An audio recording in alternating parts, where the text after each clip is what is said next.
Hey guys, welcome back to another video. So, I kind of want to get into a cool topic that I thought off the top of my head. Before we do that, make sure you all subscribe. I know a lot of you guys that are watching that keep returning are not subscribed, so make sure to hit that subscribe button. It really helps me out.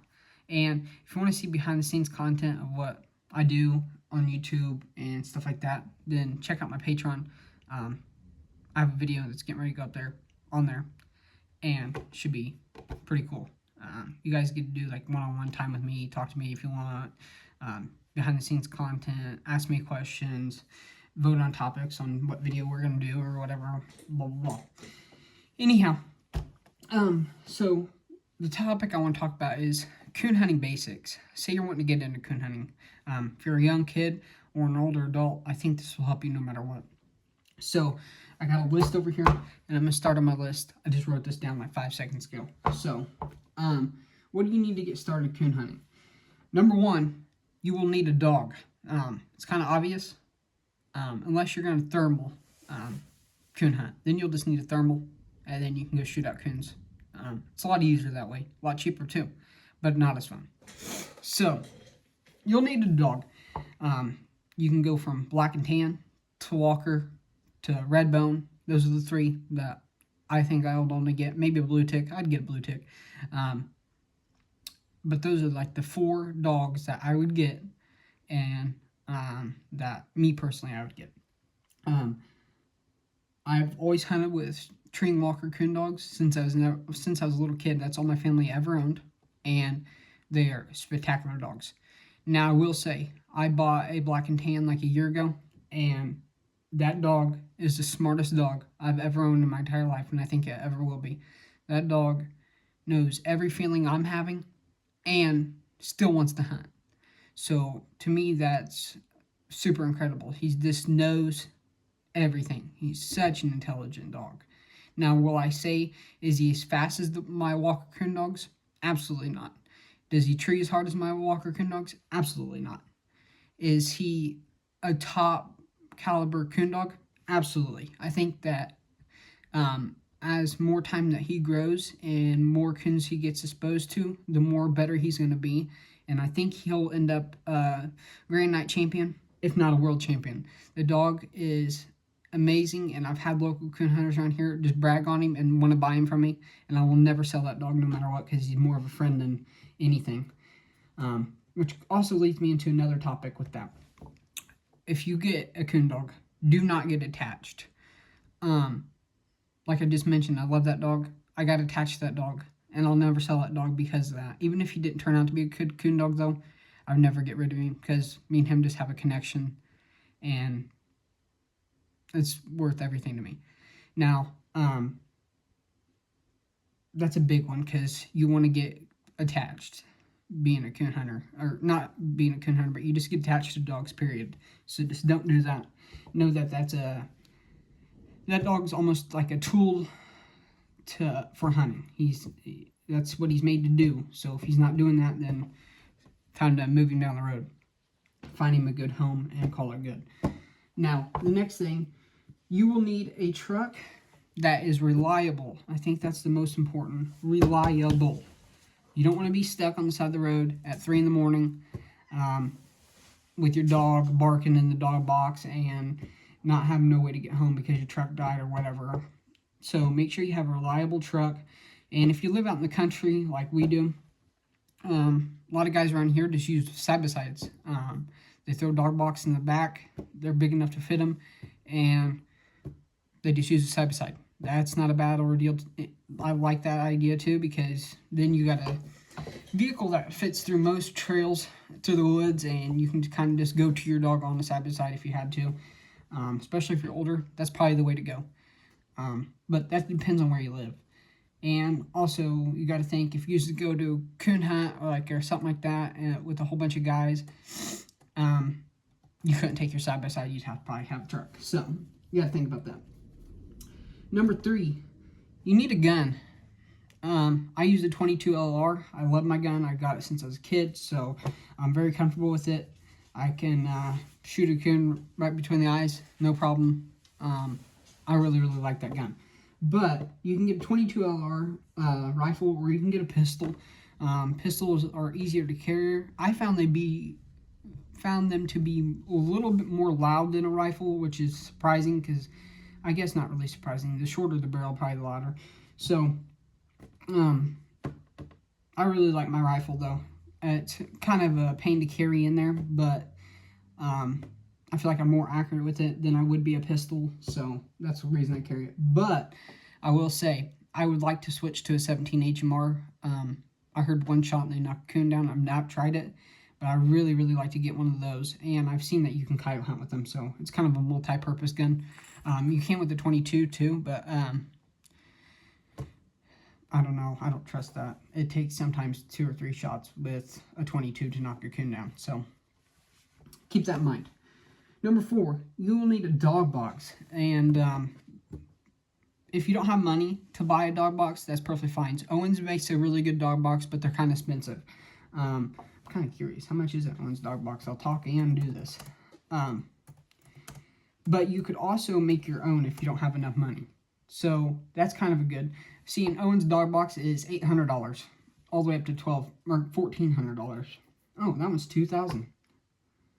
Yeah, they're expensive. So you could build your own dog box for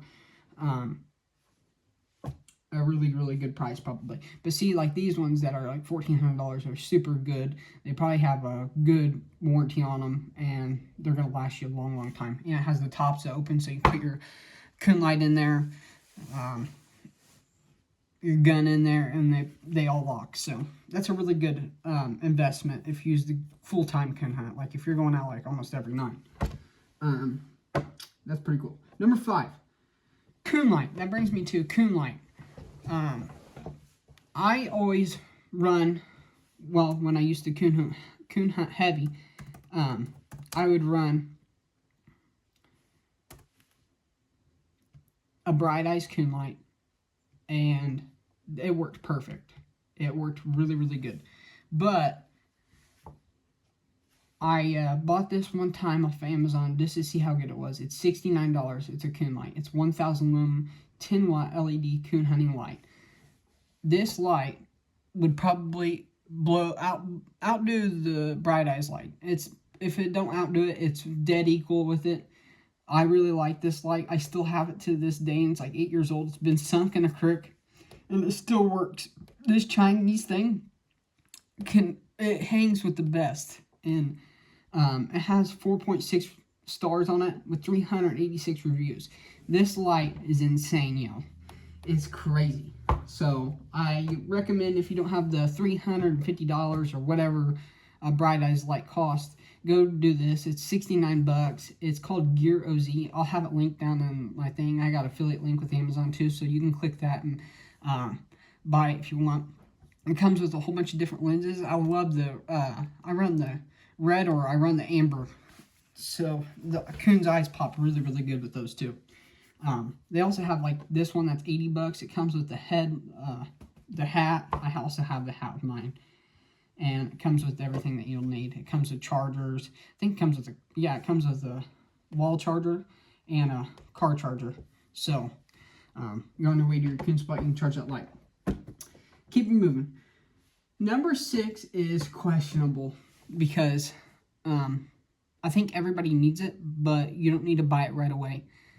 Especially if you're going to do what I'm going to tell you. I'm going to add a bonus in there. Number 6 is Garmin tracking systems. They will save your life. They'll save your dog's life. The new ones are incredible. You got track, tone, and I think you got a shot collar on there as well. Tone just beeps your dog, lets you know like, hey, you're doing something wrong. And then if you don't listen, like on the 3rd or 4th one, I always hit shock on a very low setting. So that's good, because if my dog's running towards the road and I can yell his name, he don't turn around that instant, I shock him. He's coming back in. If I think he's running a deer or something, I might hit tone. If you don't break off of it, I'll hit tone again. Don't break off it, boom. He's hitting 20 volts right to the neck. So it's not animal cruelty. I'm here to coon hunt. Okay? I'm not here to play a game with my dog. He knows better. He's been taught what to do. So you don't need to buy it right away because they're really, really expensive. What I suggest doing is, since you get your dog as a puppy, all the way up until he's probably 6, 7, 8 months old before you take him out. I normally like to take my dog out right at 6 months. Reaper, I've waited a little bit longer because he just needed time to mature and grow, because he's still, even though he's almost a year old, he knows what a coon smells like and he knows what to do. He's treed one before. He's just, he's a little puppy, and he likes to smell deer trails and stuff like that. He don't ever follow them, but he seems way too interested, and I try to mature him up. Anyways, all the way up until they're 6 or 8 months old, I would learn the basic commands the best of your abilities. I mean, sit, stay, walk on a lead, and the most important one, it will save you hours and save you not wanting to kill yourself, is teach your dog how to come. When you yell his name, he better be burning down the woods. It's the most important thing. Reaper halfway listens. And I got a little piece of advice if you don't want to listen to that. If you're ever stuck out in the woods, and there's a couple things you can do if your dog runs off and he won't come back.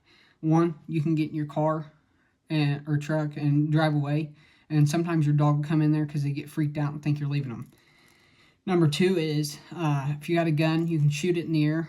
And a lot of times they'll come in there to see what you shot at or hear that. They'll try to come in there to see what happened.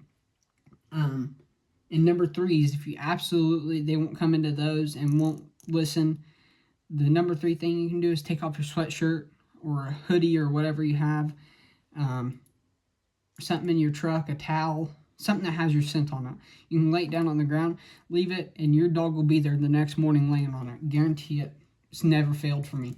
So that's kind of a piece that goes with the Garmin tracking systems. You don't need it right away. Teach your dog those commands, and you should be fine. It does help because you can see where your dog's at, when he's at all times. It'll tell you if he's treed, if he gets lost or whatever. You lose sight. 7 is, make sure your dog has the right equipment. I always like to deck my dogs out with collars and a new lead and one of those blinking little lights on the collars. If my dog runs across the road and I got that blinking light on there, it's going to save my dog from getting hit or something worse. So I guess really there's nothing worse than getting hit, so it'll save my dog from getting hit.